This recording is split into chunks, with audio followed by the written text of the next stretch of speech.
Değerli izləyicilər, videonu bəyənib kanala abunə olun ki, hər kəs son xəbərlərdən anında məlumatlansın. Bakıda fəaliyyət göstərən Dynamics çatdırılmış şirkətinin əməkdaşları hücuma məruz qalıb.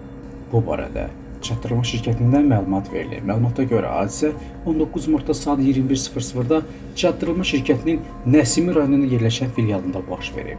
Belə ki, şirkət əməkdaşları bağlamasını təhvil almaq istəyən müştəriyə mobil tətbiq vasitəsilə ödəniş etməli olduğunu bildirib. Ancaq müştəri ödəniş etməkdən imtina edib. Əməkdaşlar isə bağlamanı təhvil vermək üçün ödəniş etməli olduğunu bir daha bildirib.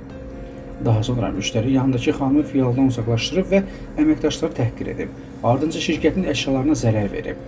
Əməkdaşları isə xəsarət yetirib.